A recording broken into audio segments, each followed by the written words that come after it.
Good morning. I mean, good afternoon. Good afternoon. Good afternoon, Amy. Awesome. Good afternoon. And yes. Uh, okay. And I just lost. Okay. And wait, is this the other? And good afternoon. Okay. I'm doing it. Sorry. Good. Good afternoon, Amy. Good afternoon, David. Good afternoon, Sophia. Good afternoon, Jamalette. Good afternoon, Brooke. Good afternoon, Abdel. Good afternoon, Diana. Good afternoon, Sarah. Good afternoon, Ashley. Good Good afternoon, Ashley. Good afternoon, Brianna. Good afternoon, Stephen. Good afternoon, Jasmine. Good afternoon, Jaylyn. Did I say Amy and Ice Cube? I did. Did I say Brooke and Canada? Yes, I did. Good afternoon, Samuel. Good afternoon, Gianna. All right. Awesome. Awesome. Welcome back to the board. I think it's like triggers. All right, anyway. Okay. Um, so I have stuff to do, but I really want to let me start by asking, wait, is everybody here? Why do I feel like someone's well, anyway, all right.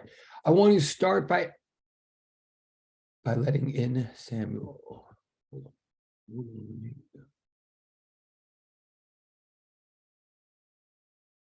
Okay. Um, I think it would be best for me to just ask, since you're turning in the and there goes the board again. Um, you're turning in the no, you're not. That's a joke. I'm turning to you the exam tonight, no later than 8 p.m.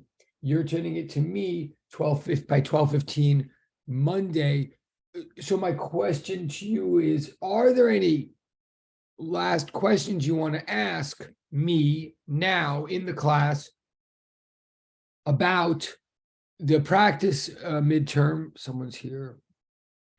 Um, I would love it. I'm going to take a moment. I'm actually going to let you think. If you want to put any questions in the direct chat or whatever, or the chat, um, uh, of any kind. I mean, depending on the nature of the question, I might or might not be able to say much about it today. Like I'm not going to go over a whole big problem today. And I do encourage you once again. I've been finding other classes like when you're studying or when you're doing the test, obviously poke around the videos. I think that every single video that I've made that's at all relevant or helpful, I think I've cross-linked them all into your Google Classroom. I mean, even videos from other sections, but already there are people from other sections that have found videos in your section or something that were useful to them that they just found by going to YouTube. So like, I just encourage you, so I say things a slightly different way in every class, of course. So if you're finding that a video is sort of helping, but not, you just don't get, check out another one of the same thing. Because anyway, but so if there are any questions at this point, of course, the more direct and the more specific the question, the more of them I can answer. And whether it be about rules and expectations or about actual content, I'm going to take a moment to make sure that you, again, depending on the question, I might not be able to say that much about it today, but I won't be offended by any questions. So take a minute if there's any last things you wanted to see or hear today. So I'm going to pause for a second on purpose.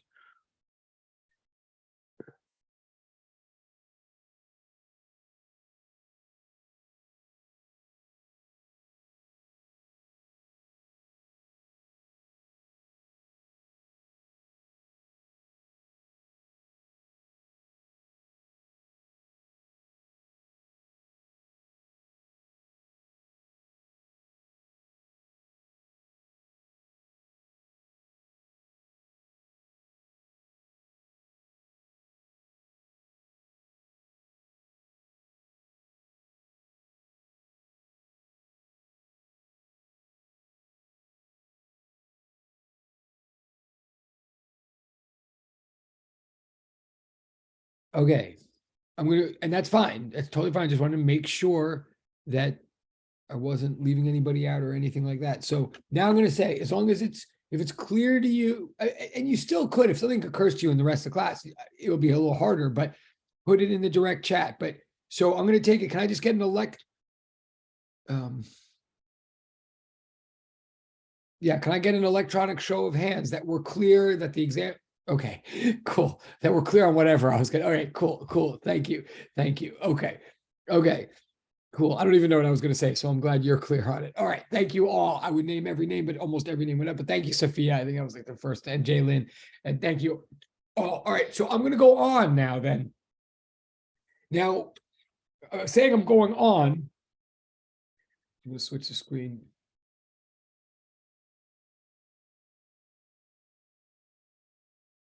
Okay.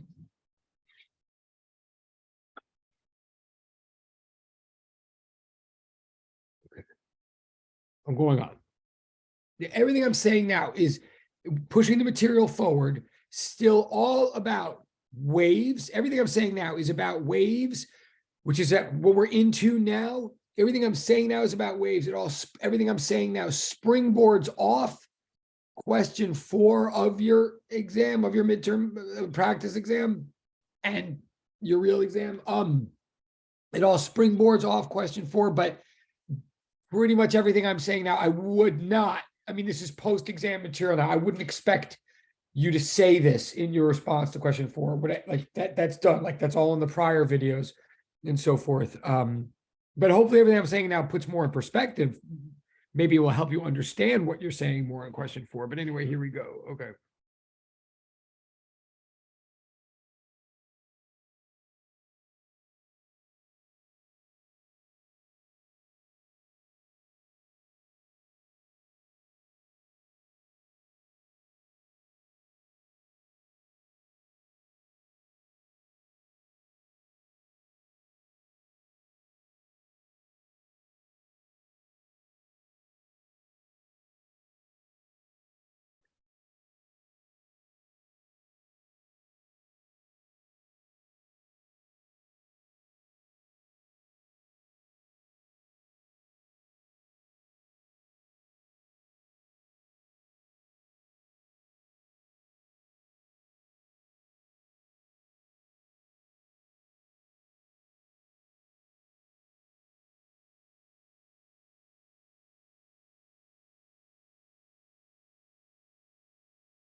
Okay.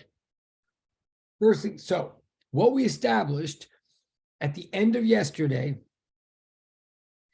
is that this second order, or at the end of last class, Monday, this second order partial differential equation is the differential equation for 1D waves. This is it's our second differential equation of the class. The first differential equation we had was for harmonic oscillation. This is for waves. It's helpful over time, if you keep looking at this equation, to notice how incredibly similar this is to the harmonic oscillation equation, but yet what the differences are. Well,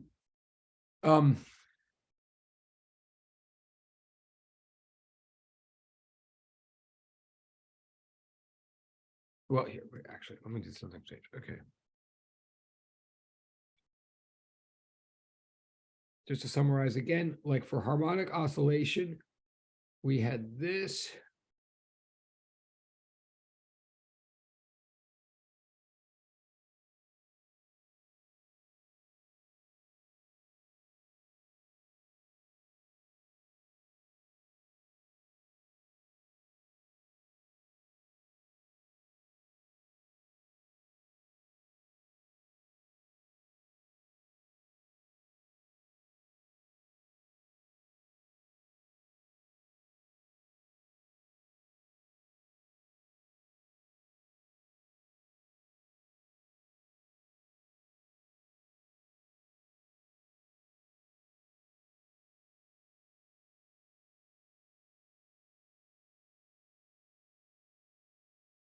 But now we have this. So So, right, that was the harmonic oscillation equation.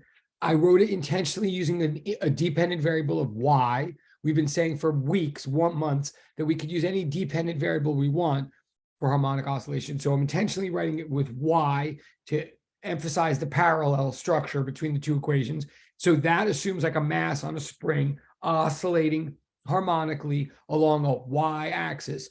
And the solution, right, a solution to that harmonic oscillator was y equals a cosine omega t plus phi, plus or minus, but you could say whatever.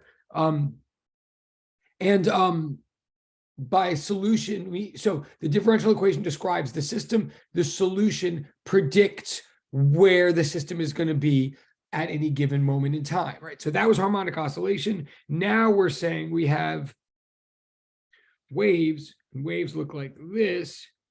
So we said, look, the left side of the wave equation is exactly the same. All right, I'll write one more thing to make this as clear as I can.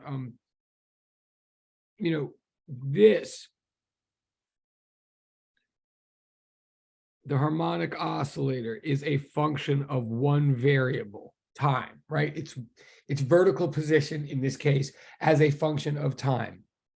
Then the wave equation is a function of two variables, time and a particular axis of space, right? And we said that the left side of the the left side of the wave equation looks exactly the same as the left side of the harmonic oscillation equation. It's just that the left side of the wave equation is written with partial derivatives because we need to, because there's more than one possible derivative to take, because the wave equation is a function of more than one independent variable, right? So the left side is the same in both cases. The left side is referring to acceleration along the y-axis, right? But then the right side is where the right side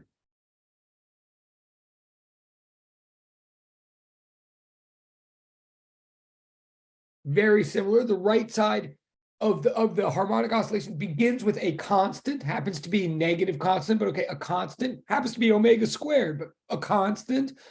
And then the wave equation begins with a constant. It's not a negative sign, okay, it's a positive constant, and it's omega squared divided by k squared, so a little more advanced. Oh, not a surprise, because k is the whole extra element that gets introduced that makes the difference between harmonic oscillation and wave motion.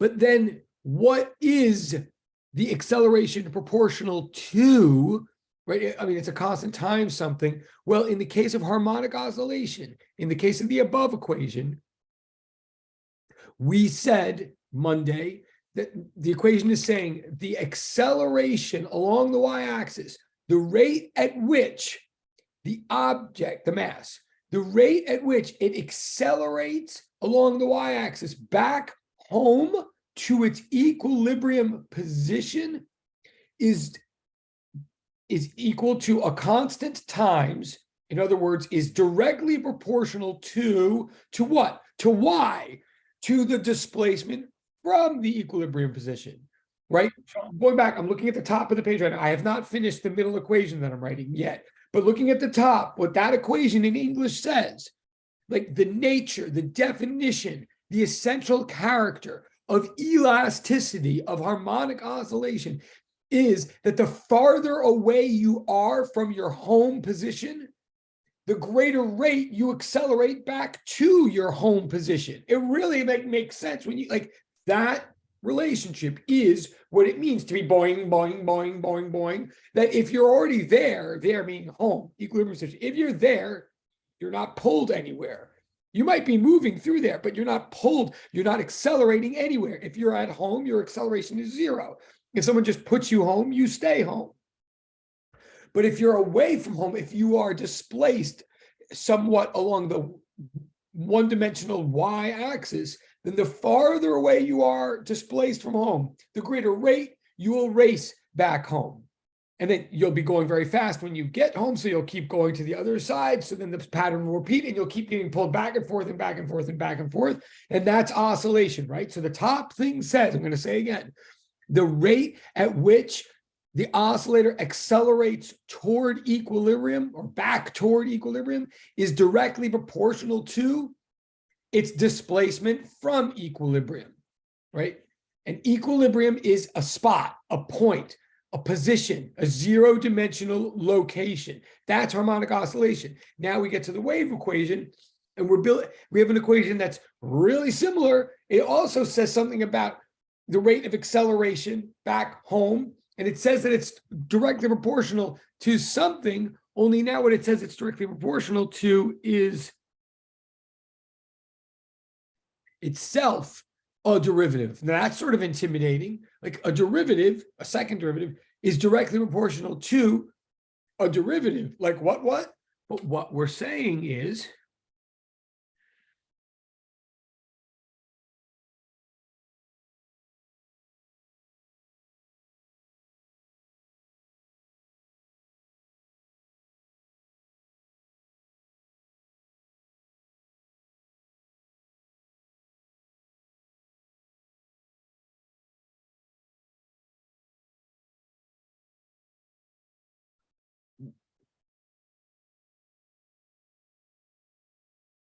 well, oh, and first of all, before I forget to finish the parallel, so I'm going to explain that. But to finish the parallel, the solution to this, or a solution to this equation, is y equals a cosine omega t plus kx. Right? That's how we predict what. Now, what does that mean? This is saying if you were to focus on that blue point on the, if you were to look at the y X graph. In other words, if you were to look at a moment, if you were to see wave pulses going back and forth on the string from lab 5, and you were to take a picture, if you were to take a frame from that movie at a moment, so if you were to set t equals, if you were to pick a particular moment and freeze it in your, like you did in lab 3, sorry, just pick a particular frame out of that movie and hold time still in your mind, in your concentration, and just look at the string that is bent at that moment. If you were to pick any spot on that string, what this equation is saying is that the rate at which, let me see if I can draw this down. The rate at which that spot on the string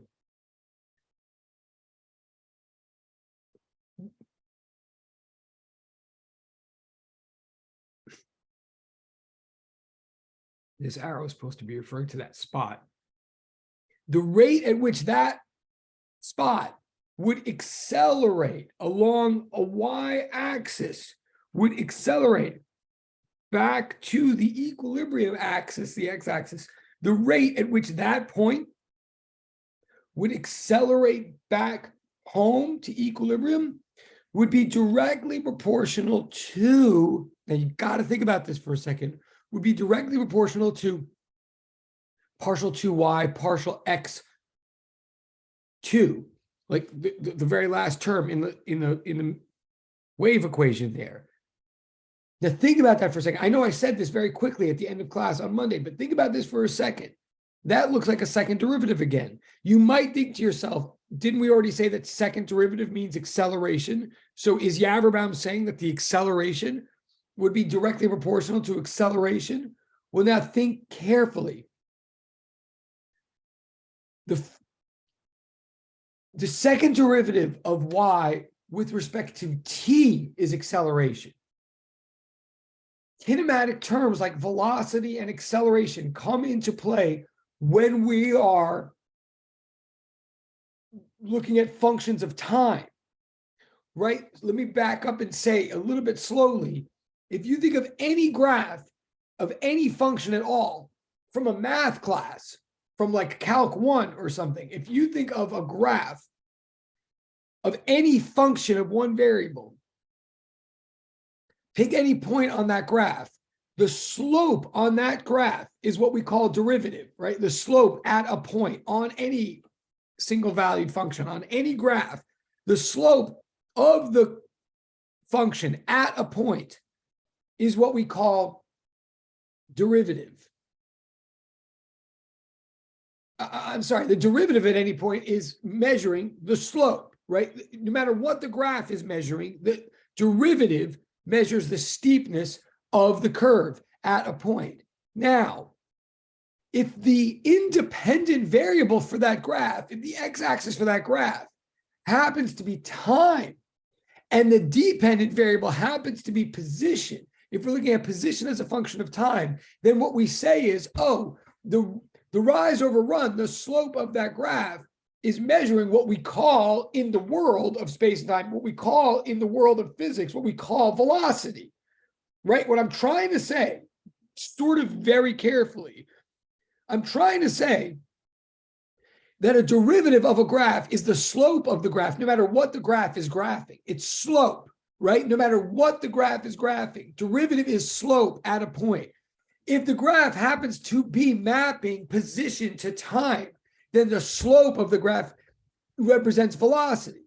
So if you look at and similarly, the second derivative, the slope of the slope, if this axis is time, then the slope of the slope is what, and if this axis is position of some kind, then the slope of the slope is what we call acceleration. If we're looking at position versus time, if it's a kinematic relationship, then rate of change of position with respect to time is what we call acceleration. So the left side of this whole wave equation and the left side of the harmonic oscillator is acceleration, because it literally is second derivative of position with respect to time, right? So the left side is acceleration, like we've been saying. But now the right side, that derivative doesn't say second derivative with respect to time. That right side says second derivative with respect to space. It says d2y dx squared on the right side of the wave equation. So what's that? I mean, I know I said it Monday, but it might have been a little abstract for some people. Also, I think it's really exciting.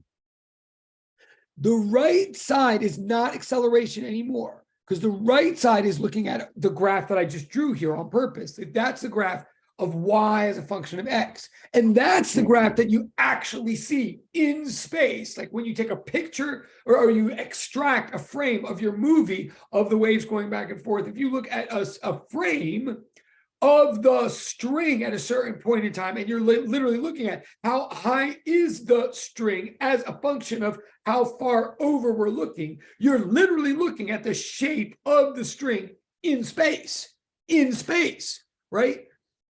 Well, the slope, so and then wildly, you're like just superimposing that on an set of axes and calling it a graph. And it is a graph, but unlike time graphs, which are representations of dynamic things happening, right? They're not pictures, they're representations. This is actually a picture of physically what's happening in space, because the x-axis literally is the x-axis of space, right? So this picture now, this graph, doesn't have to do with velocity and acceleration. No. But we can still take derivatives of it. The first derivative of any point on this graph,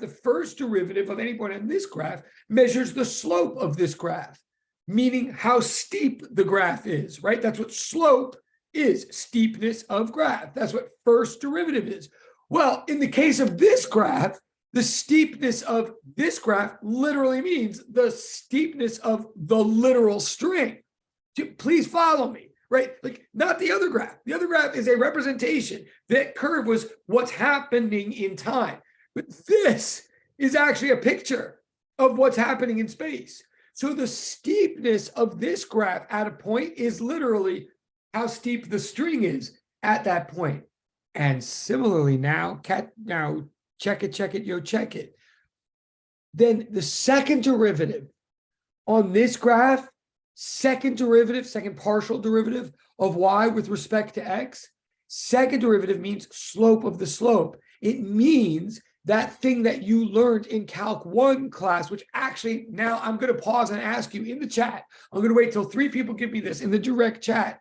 In Calc class, like years ago or nightmares ago, or pleasant fantasy dreams ago, as they were for me.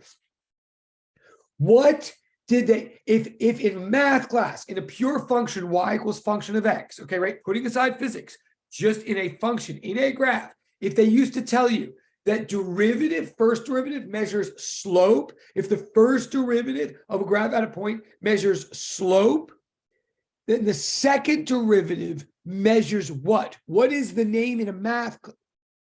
Oh, that's very good. Wait, that's very good. I just got one thing in the chat that's super good. It's not actually the right answer, but you should definitely submit that for points, because I'm going to say one person, and really, I'm impressed though. You are totally with me. You're totally with me. Someone in the chat whose name is nameless, someone in the chat just put area under the curve. That's an awesome guess, because that is the backwards of a derivative. That's the kind of thing I am looking for. That is what they say in a math class. Like, the name for an integral on a graph is the area under the curve.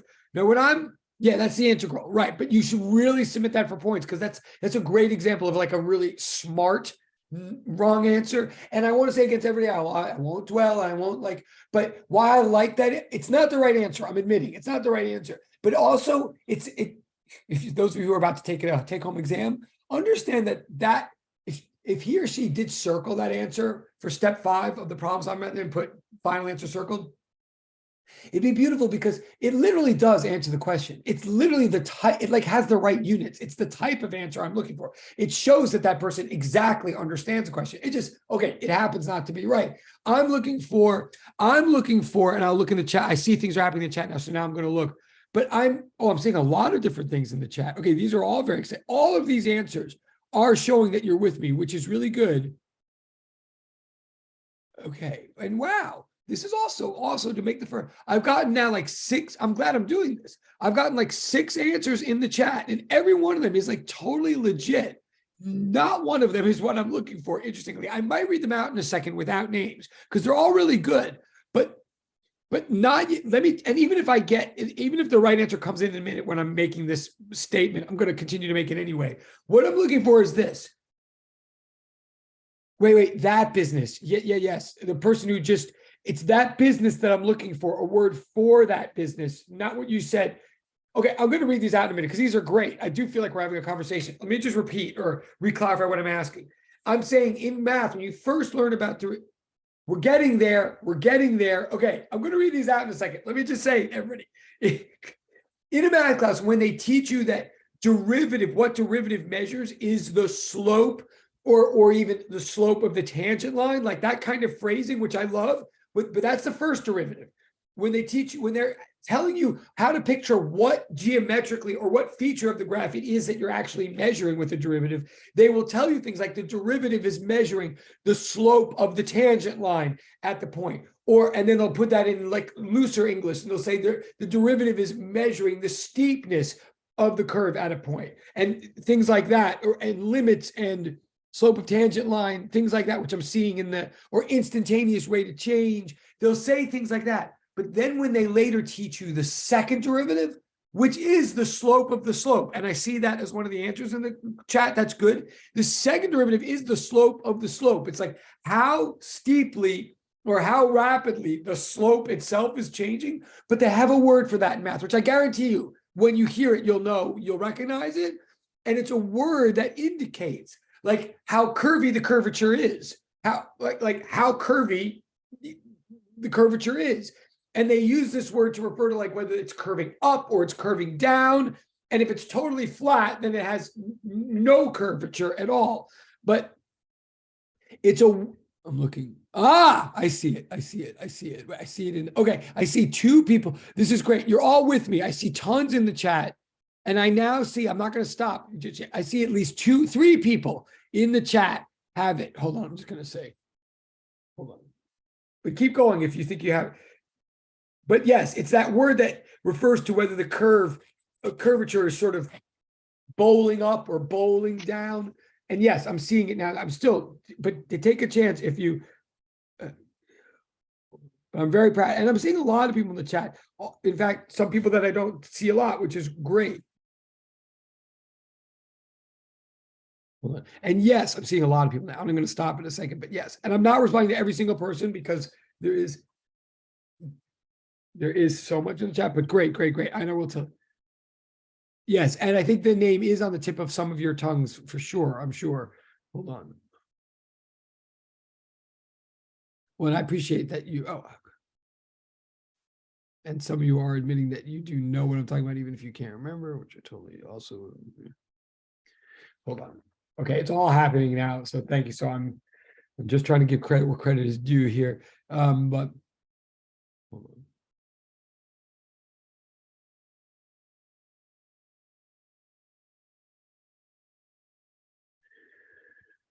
Okay, hold on.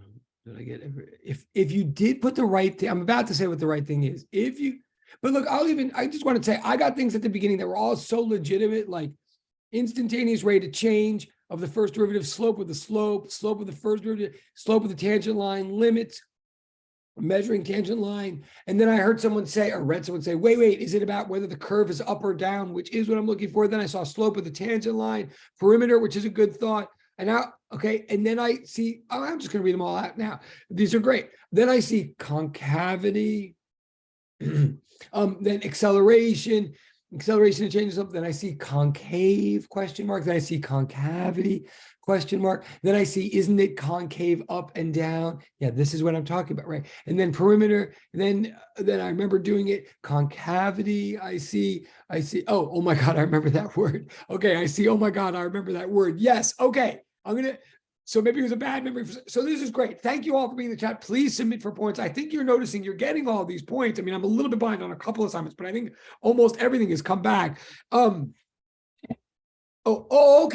Oh, and now someone's very honestly in the chat saying they've heard that, but they don't totally understand what it means. Okay, good. Well, then I'm glad I'm dwelling on this for a minute. I'm not glad you don't understand, but I'm glad you're telling me that. Because okay, this is worth dwelling on for a second. But yes, the word I'm looking for, the word I'm talking about here is concavity, or concave up or concave down. That whole business, which came up in math a long time ago and then maybe went away. What they were talking, so it's coming back now, okay? And I think it's going to make sense here. Concavity is a word like slope. It's a word that talks about the shape of the graph, right? This is when you're in pure graph land, when you're looking just at the features of the graph, like in a math class, and you're unconcerned with what the graph actually represents, which often would be a physics concern, right? And I don't mean that sarcastically. But if literally you just have a graph and you know y is some function of x, regardless of what y and x mean, regardless of what their units are, if y is a function of x and you have a function, when you take the first derivative, you're measuring the slope of that function at a given point. And the way to pick, so you're measuring the steepness, the rate of change, how rapidly the graph climbs up per each bit of over, right? How much it rises for each bit of run. That's what you're measuring when you measure slope. And when you measure slope at an infinitesimally small region of the graph, we call that a derivative. The easiest way to picture that or to get an actual number for it often is to draw a tangent line to the graph and measure the slope of that line. That gives us a visualization for the steepness of the graph at a point. And that's what we mean by first derivative, right? So they say in math class, and every time I say in math class, I don't mean to I'm saying as opposed to caring what is represented by the graph, if you're just looking at the pure nature of the graph, i.e. the function itself, then this is the kind of thing we say. So we say derivative measures slope, the steepness of the graph, the rate at which the graph climbs up per every bit of over. So the rate of change of the graph, right? But then if you take second derivative, if you measure the slope of the slope, if you measure at a point, if you measure the rate at which steepness is itself changing, the best way to visualize that, or a way to visualize the physical nature of what you're talking about on this graph, is they call it concavity, by which they mean how much a graph is curving. Like for example, a straight line, y equals mx plus b, right, is a perfect example of this whole concept. a straight line, sorry, well, I guess it could be either way, but a straight line like y equals mx plus b. At any given moment, at any given point on that graph, it has a slope, m, right? It has, therefore, a first derivative, m, meaning that for every little bit that you go over on this straight line graph, if it has a positive slope, let's say, for every little bit that you walk over on the graph, you see that the graph climbs up. The value of y is always getting up as long as you make the value of x go up. So that graph has a slope everywhere, has a first derivative, but it has a constant slope, right? It has a constant slope. It's climbing, the graph is climbing, but it's a straight line because it's always climbing in the same way. So if you want to take the second derivative, if you want to know what's the change in the change, what's the derivative of m with respect to x, you would find that it's 0, right? That graph, that straight line graph, always has a first derivative, but it never has a second derivative. It always has a slope, but the slope is never changing. It's always the same slope, i.e., the graph is not a parabola or something like that. The graph is going up, but it's going up in a straight line way. It's not curving. It doesn't have any, so it's not curving. It's not like a bowl. If someone asked, is that like a upward pointing bowl or a downward pointing bowl? Would things stay in the bowl or would they fall out of the bowl? You couldn't say either way. It doesn't look like a bowl at all, right? That graph is a straight line. It has a first derivative, but it doesn't have any second derivative. So it doesn't have any curvature. It doesn't have any concavity up or concavity down. It's just a plate, not a bowl, right? So that's a cute, it's just trying a visualization. What we're saying is if a graph has a rate of change, it doesn't just climb, it curves.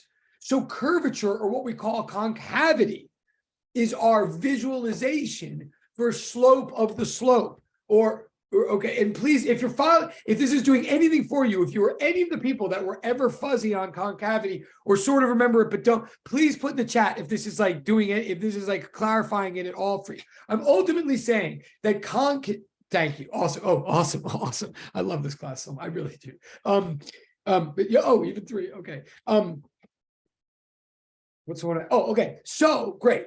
So concavity is the visualization on a graph of second derivative. Put another way, the higher a second derivative, if you have a really high positive second derivative, you'll be really curving up a lot, not just going up, but curving up. And if you have a really high like negative second derivative, you'll be curving down and blah, blah, blah. All right, so curvature is second derivative. Concavity is second derivative. That's like an old math thing. Okay, but why do I care? Well, because if we're looking at the right side of this wave equation, if we're looking at the right side, on the right side, we have a second derivative, d2y dx squared, or partial 2y partial x squared. Now, we also did have a second derivative on the left side. But all this time, like you might be thinking, maybe unconsciously, okay, that does make sense. And that doesn't seem so bad. Like, okay, I get that. But how come this has never come up before in physics? Like you might well be thinking, like, haven't we been talking about second derivatives like all semester? So like, why the heck is this the first time that he's bringing up concavity? Because all semester until now, every time we were talking about a second derivative, such as at the top of the page here, we were always assuming that our graphs had time as the independent variable. So everything I'm saying now was true. Every one of our graphs, if it had a second derivative, it did have a concavity. But we leapt right over that concern. We didn't even care because what we knew was that as long as time was on this axis and space position was on this axis, then we were looking at things in space and time. And so we right away knew that the graph was representing stuff in space and time. So first derivative we could call slope, but we always knew that slope of a position time graph means in physical reality, means in space and time velocity. And concavity in a position time graph, like if you go back to physics 203 and you look at like the parabola curve of like an object in free fall, right? Those parabola curves of objects in free fall, if this is y and this was t, they were parabolas, they were curves, they had concavity, but we never really talked about it or cared because we got straight to the point of knowing, oh, this is y, this is t. So that second derivative, if the graph was curved, what it meant is, oh, there's acceleration going on. So I'm saying this again and again, but I'm saying as long as t is the independent variable, then second derivative ultimately in a physics class means acceleration. But now on the right side of this equation, t is not the independent variable anymore. For the first time, this is the first time it's happening in physics that we're not only tracking progress through time, we're also tracking progress through space. We are looking at a phenomenon that is progressing through time and space. I mean, it's a complicated phenomenon. It's a function of two variables. It's a freaking wave, right? For the first time now, we're saying that the oscillations are happening in time, but they're also being spread out in space. So now when we talk about the second derivative on the right side, we're talking about a graph of y as a function of x. We're talking about now a graph that not only represents something, but actually directly represents it. The y of x graph is a snapshot at any one given moment of time of what the freaking wave actually looks like. Like, it's like, where is it in this space? Where is it in this space? I.e., what's the shape of it in space? So now I actually care about things like slope and concavity. Now, when I say that the first derivative of that blue graph, the blue graph in the middle of this page now, right? This is now a graph of y as a function of x. It's not a graph of y as a function of t. Like, we also have that. But this is a graph of y as a function of x. So when we pick a point on this graph and we talk about its first derivative, we mean the slope on this graph. And what that means in physical reality is how steep the actual string is at a point in space, right? Again, the slope of the other graph didn't mean how steep anything actually was in space. It meant how steeply a function was climbing. So it meant how fast something was moving through time.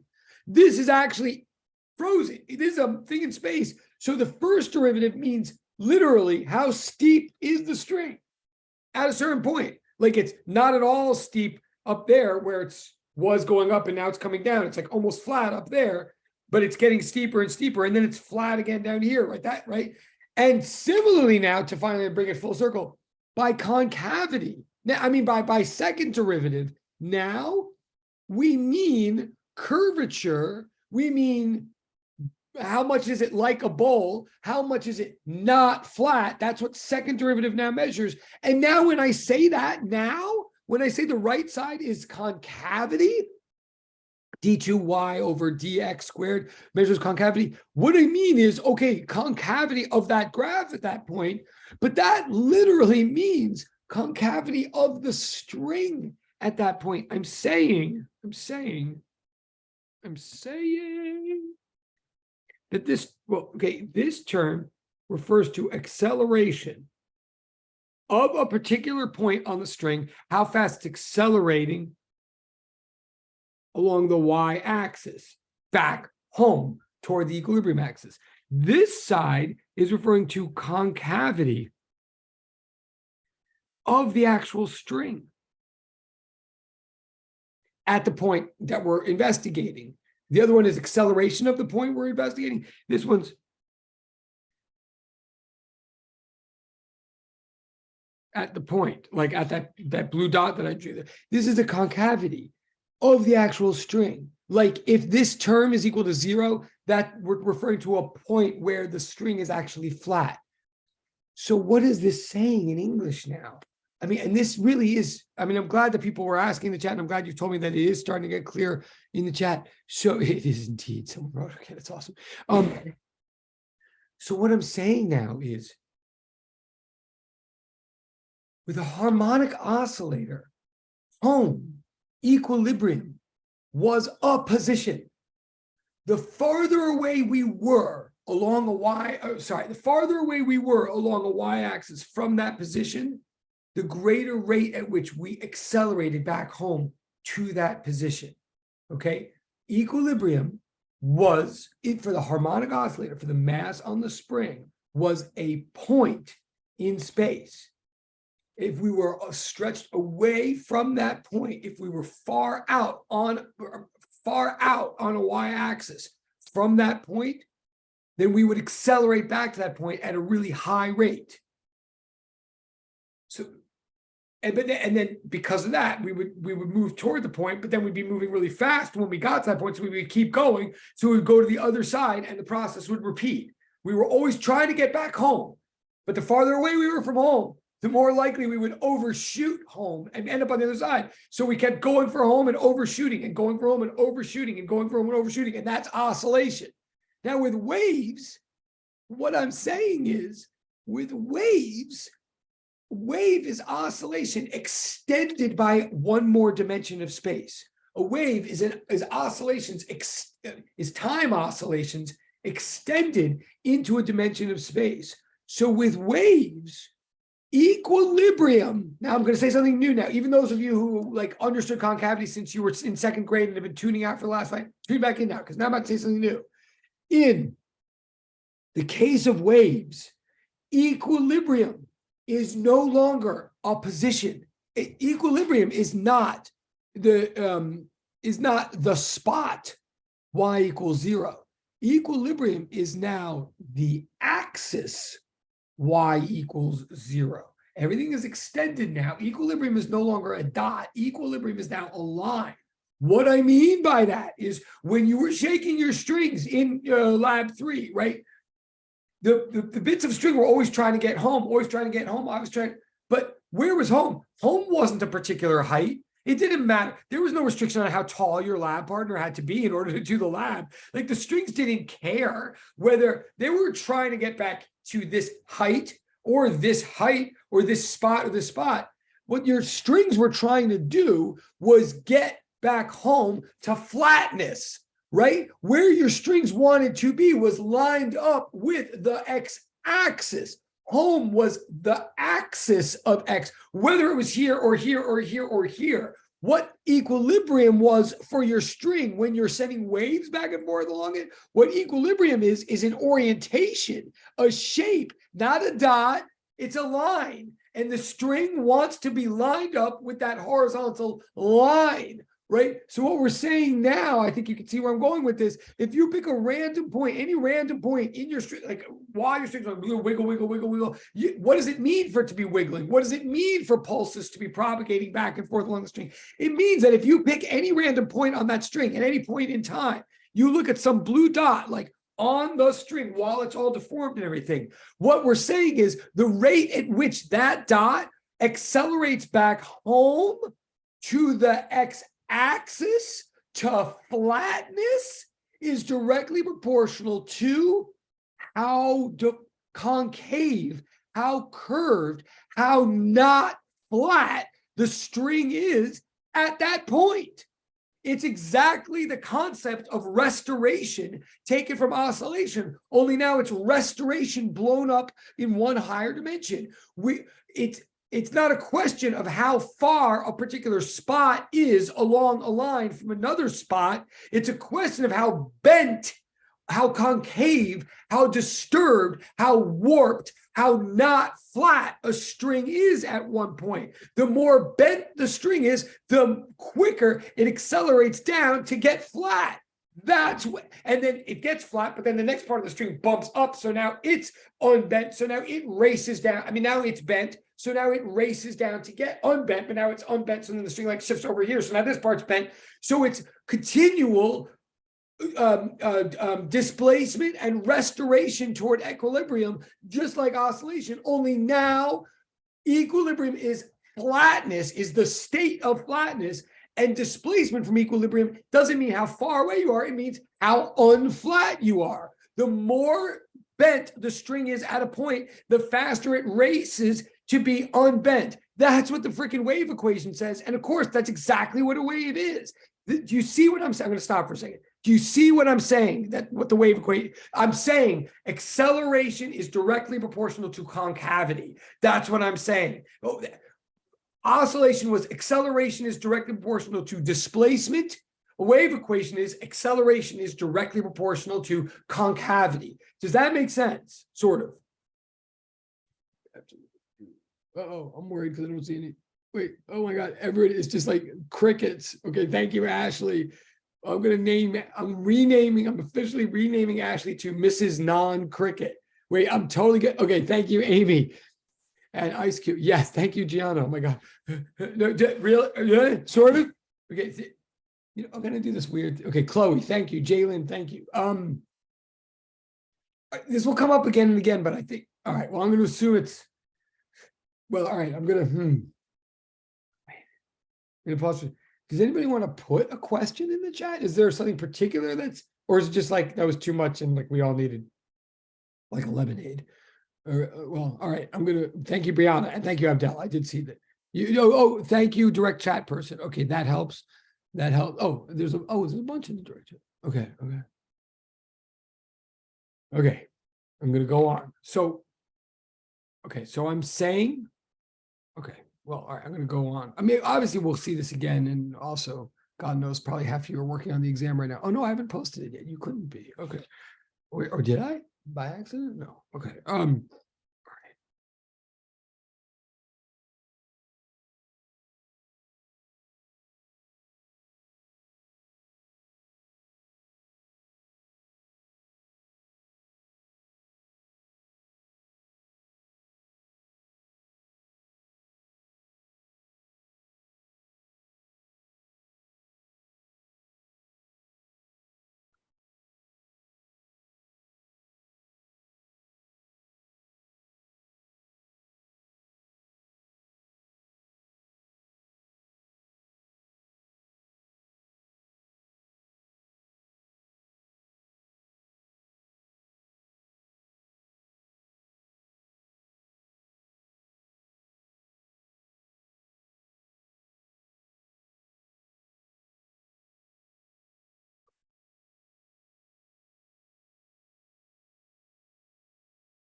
Okay, I'm going to turn the page in a second. I'm looking at the time.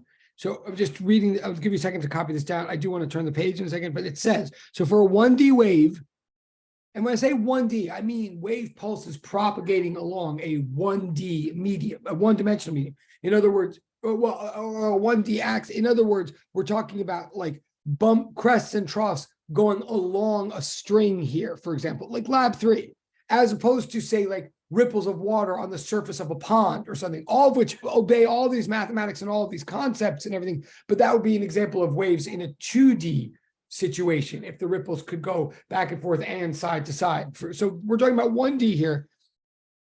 So at any given point in space and time, acceleration, like for every point you can imagine in the wave, if at any point you pick, if the rate at which it accelerates back home to equilibrium shape, to equilibrium orientation, to flatness, if the rate at which each piece of the wave tries to unflat itself is directly proportional to how unflat it is, then that's what wave motion, then wave motion results. And that's what we will observe is wave motion.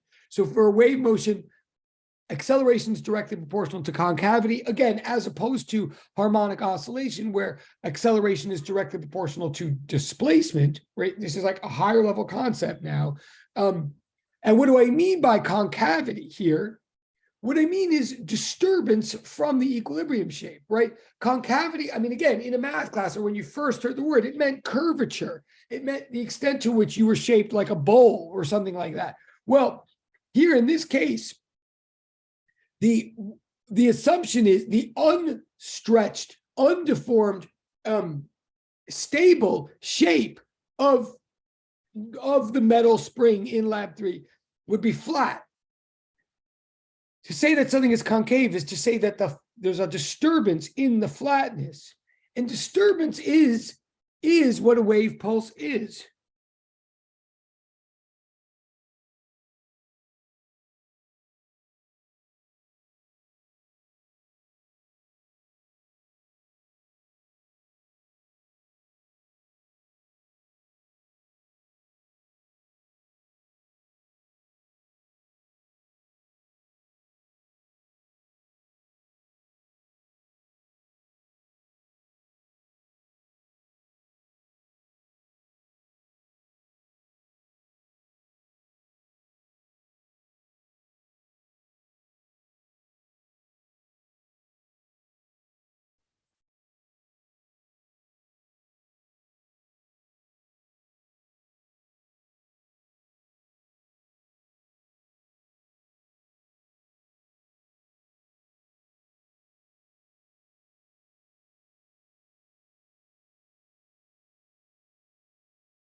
Okay, just to get some vocabulary out of the way or down now. Oh, wait. Oh, yeah, totally. Oh my God, that's so funny. All right, someone just that's right on, and not a coincidence, actually. Yes, yes. Someone just wrote in the chat. I'm so sorry. Someone just wrote, "There's a great disturbance in the." I can't say it right. Like, how does it wait? There's a great disturbance in the force. Like, I can't say it right. That's so embarrassing. But yeah, like Yoda, like in Star Wars, totally. And yes, yes. The more, if I'm not careful, I'll go down the whole black hole of that. But yes, no coincidence that definitely. Right now, what do we mean by? So I'm saying what a wave pulse is a disturbance. Okay. And a disturbance doesn't have to be a bad thing. It sounds like a bad thing. I mean, it is a bad thing when Yoda says it like that, but it doesn't have to be a bad thing. What we really mean by a disturbance is a contortion, a deformity, a misshapenness. What we mean by it, just and specifically in the case of a wave pulse, we're talking about a recognizable disturbance here. So what we're saying is, because remember, and I hope I made this clear on Monday, and I will continue to emphasize this. Remember, the whole magic that we're talking about now, and the whole reason this really does relate to Star Wars ultimately, except this is like the real deal, is that we're talking about things moving through time and space that are not themselves things, right? We're now, when we talk about a wave pulse, we are talking about immaterial motion. We're talking about something moving that isn't a thing. Now, every time I say that, I'm sure that I do mean to sort of like give you like a temporary headache. Like I'm trying to say something sort of paradoxical, but I'm not literally trying to mess with you, or I'm not literally trying to contradict myself. And I'm also not literally just trying to be silly or just say like nonsense. I'm saying that there's a motion when a wave pulse goes from me to you. There is a motion that goes from me to you, but that there's no identifiable or discrete or particular or material or bounded or countable or massive item of stuff, of matter, of particles that goes from me to you. That is what I am trying to say. And I am not trying to make something hard. I'm trying to point out that there is something very wild that's going on. When you shake your string and you send something from you to your lab partner, something does go from you to your lab partner. There is a motion, and all that's moving is metal, but there's no individual piece of metal that goes from you to your partner, right? So what does go from you? Like, what is it that's going? Well, we call it a wave pulse. A pulse is like an individual piece of the waves, sort of. But what do we mean by that? Like, what is a wave pulse? What a wave pulse is a shape. What it's a shape in the metal, right? Like the metal was supposed to be all straight, but then you see this bump in the metal, like near you, if you're shaking the string, right? Like the string, it's a long string of metal. It's all metal and it's all flat. And then near you, some of the metal is up, and then that metal falls down, and then a little ways from you, some of the metal goes up, and then it falls down, and then et cetera, et cetera. So what you're seeing travel from you to your lab partner is a shape of the metal that you recognize. You're like, oh, that's a bump. Like, oh, that's a crest. Or maybe you see the reverse. Maybe you see it underneath the metal. You say, oh, that's a trough. And your eye recognizes it. And then your eye tracks this recognizable shape as the shape goes from you to your partner. And why it's a recognizable shape is that it's a disturbed shape. It's not the restored equilibrium, stable, normal rest shape of the string. It's a disturbance. Again, that doesn't necessarily have to mean badness at all, but it does mean that it's off equilibrium. It's unusual, right? It's a concavity. It's a contortion. So the pulse that travels, that we call a wave, or a bit of the wave that goes from you to your partner, is a disturbance in what we would now call the medium. Now, and I'll get to that in a minute. I'm sorry, but also what we would say is that this disturbance propagates from you to your partner. From now on, whenever we talk about waves moving, we will say they propagate. So, strictly speaking, physics 203, physics is about motion. Physics 203 and physics 204 are about motion. Strictly speaking, physics 203 was about the trajectories of particles, the journeys, the travelings, the trips made by particles, whether they were tennis balls or planets or electrons or cars or whatever. They were particles. They were discrete, material, massive objects that could only be in one point in space at one point in time and couldn't share one point in space with another object at one point in time, right? They were particles in that definitive sense. And they would take journeys during which they would traverse if they took a journey from point A to point B, they would pass through every point intervening between A and B. We call that a trajectory. It's like, sounds like it's not even worth discussing because it's like, duh, what other way is there to travel? To go from here to there, you go from here to there and you pass every point in between. But now there is another way to travel, it turns out. We're talking about now in physics 204, rather than the trajectories of particles, we're talking about the propagation of pulses.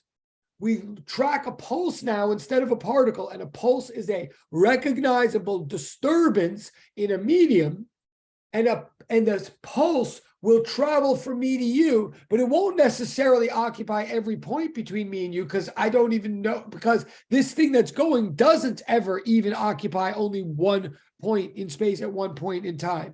And it's not always only the only thing occupying that point. It can share spaces with other things. Like, it's a totally different kind of entity from a particle. It can violate rule number 3 and rule number 5 from the first day in class, right? This pulse that travels from me to you is not a particle. It's not a piece of metal. It's a disturbance. And so from here on in, the word we use for that type of traveling to make it clear that it's a different type of motion, we don't tend to say move. We don't tend to say travel. We say propagate. Propagate just means that. It means move, but it's the word that we use when we're talking about immaterial motions like this.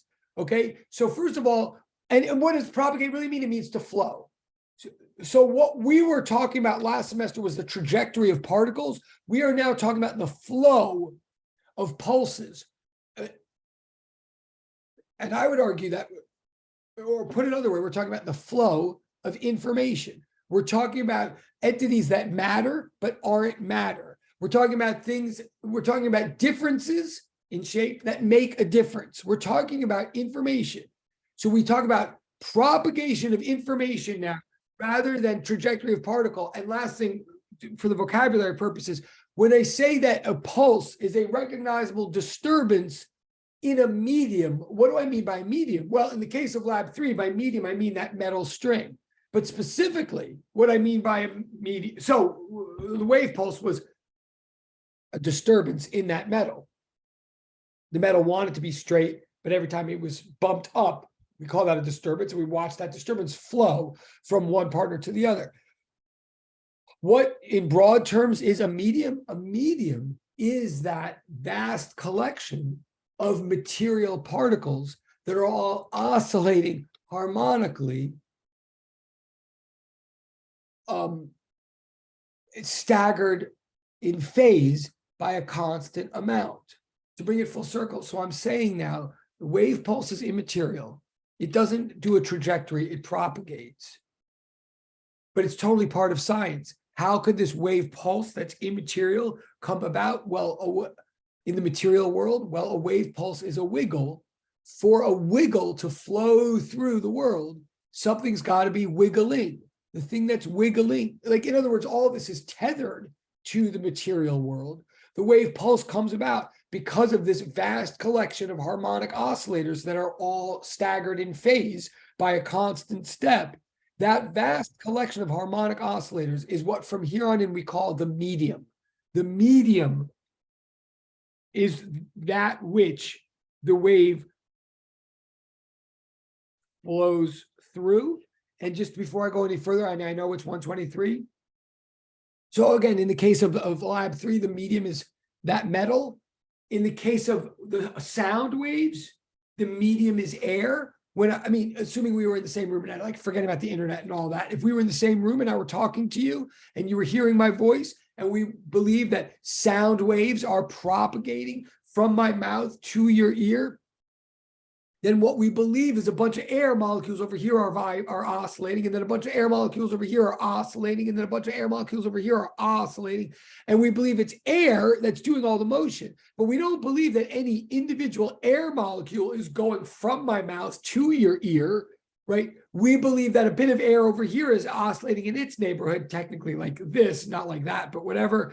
And a bunch of air over here is oscillating like this, and a bunch of air over here is oscillating like this. So I'm sending a pulse when I talk to you. I'm sending a pulse through a medium of air. Please note that air is not. I used to think that the medium, when I heard about waves going through mediums, when I was younger, I thought that waves traveled through mediums, and mediums were like, or media were like some obstacle that the wave had to get through. So I thought like the thicker the obstacle, like the thicker the air, like the harder a time the wave would have of getting through. I'm not saying that was unreasonable. I mean, and if you're thinking that, you're not, I don't think you're dumb. But that was wrong. I did misunderstand. It was a misunderstanding.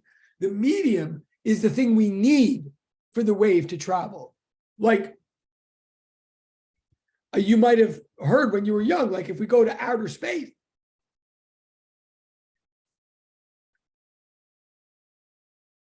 oh, sorry, was I on mute? No, I was in outer space. Ha ha. Like in outer space, sound doesn't travel because outer space is space. There's no air in outer space.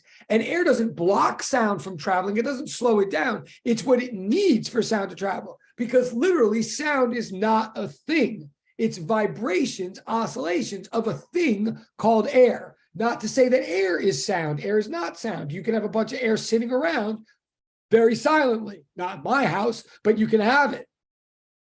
But once all the air molecules are oscillating in a pattern of patterns, in a highly intricate pattern of patterns, then wave pulses propagate through the air, and the air is thereby referred to as a medium. The medium is the collection of material particles through which the pulse propagates.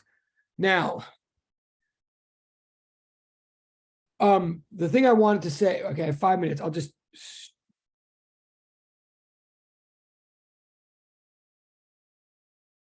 your 5 minutes. Bear with me.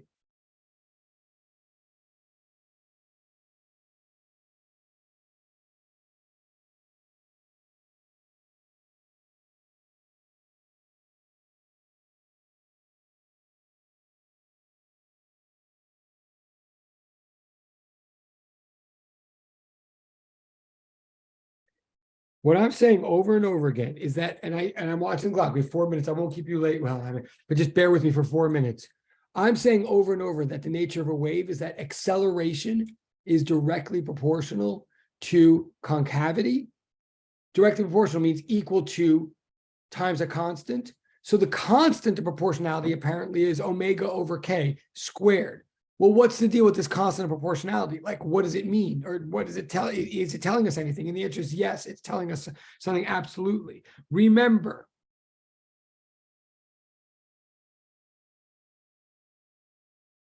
omega is angular frequency, cycles measured in radians per second, right? And k is angular wave number, cycles measured in radians per length, per space, measured in meters, right? So omega over k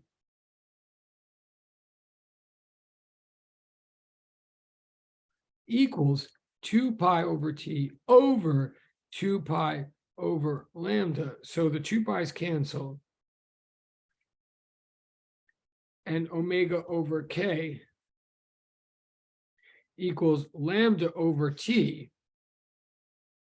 And you know, t, the period of the wave, the amount of time between two cycles, is the reciprocal of the standard frequency. Like if it takes 4 seconds for the wave to undergo one cycle, that means it's doing 1/4 cycles per second. Omega over k is the space for one cycle per the time for one cycle. The amount of space between one crest and the next divided by the amount of time between one crest and the next. So what omega over k or lambda over t or lambda over or lambda times f is the amount of space is the amount of space that it's what I just said. It's the amount of space between two crests divided by the amount of time between two crests. What that is the amount of space per time that the pulse is propagating along the propagation axis. In other words, this is the speed of propagation. So that wave equation is saying acceleration is directly proportional to concavity. The constant of proportionality is the square of propagation speed. Now, propagation speed, not speed of any individual oscillator, the speed of the pulse flowing from one lab partner to the next. And notice, there's the last thing I'm going to say. Notice that omega and k are parameters, like omega. Remember, back from oscillation, this is the last thing I'm going to say. Remember, omega equals square root of k over m, entirely determined by parameters. Entire omega and k are entirely determined by the material properties of the medium. If the medium is made of a bunch of masses oscillating up and down on stiff springs, if you know exactly how stiff the springs are and you know how heavy the masses are, you know exactly what rate they're all going to oscillate regardless of what you try to do to them. Remember, an oscillator, it's 1:30. I'm going to finish the sentence and we're going to go. I'm saying that if you believe everything we've been saying about oscillators, that they oscillate at a frequency that is entirely determined by the material properties of the oscillator, then by that count, a wave will propagate at a speed that is entirely determined by the material properties of its medium. There's nothing you can do to speed up or slow down a wave. Once you send it through a particular medium, it goes at a particular constant speed. And that is a humongous, unique characteristic of waves. But that's the end. So very good luck tonight, or may the force be with you. May your force not be disturbed. And have a great night. I'll hang out for a second if there's questions, but have a great night. Have a great day, Professor. Thank you. May the force be with you. Yes, you too. Thank you. Thank you. Okay, wait.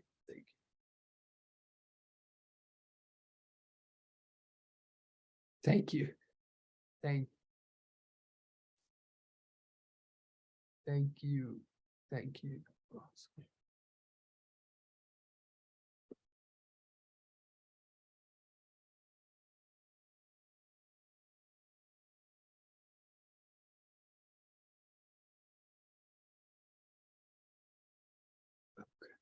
And Brianna and Jasmine, you're copying down.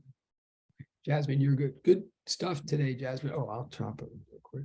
But good stuff today, Jasmine. You're still there? You're copying down, or should I go? Going once, going twice.